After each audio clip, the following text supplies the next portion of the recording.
ka san duk wanda yake da hankali yana jin wannan magana ya san kawai hauka kai, ba zai ɗauki maganar ka wai a matsayin mai hankali ba.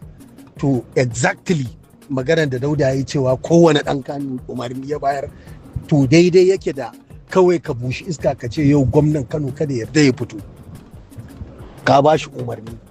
So duk haka ne magana. So kawai ni ban ɗauki maganar shi serious ba. Shi Dauda wani irin mutum ne da idan ka san shi ka san wane ne shi, to gaba ɗaya ba zai taɓa yin magana ka ɗauki maganar serious ko kuma ka ji haushin maganan ba. Duk wanda ya san Dauda, idan Dauda ya irin wannan maganar to maganar dariya take bashi.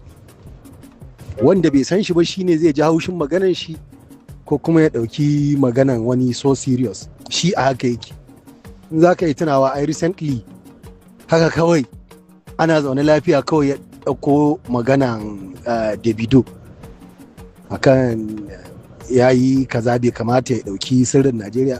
Ka gane duk ire-iren waɗannan abin strategy ne na Dauda in yana so ya zunguro sama da kara. So yana da irin wannan ɗabi'ar. So ni abin nan ɗauki maganar shi kawai ina a misali a ce yau kana jin kai ɗan daba ne ko kuma kana jin wani kai maraji ne sosai, kawai sai ka ba da umarni ka ce gwamnan Kano yau kada ya kuskure ya fito waje, in kuma ya isa ya fito. Ka san duk wanda yake da hankali yana jin wannan magana ya san kawai hauka kai, ba zai ɗauki maganar ka wai a matsayin mai hankali ba. To exactly maganar da Dauda ya yi cewa kowane ɗan Kano umarni ya bayar, to daidai yake da kawai ka bushi iska ka ce yau gwamnan Kano kada yarda ya fito, ka ba shi umarni. So duk haka ne magana. So kawai ni ban ɗauki maganar shi serious ba, saboda na san shi, na san wane ne shi, na san abin da zai iya yi.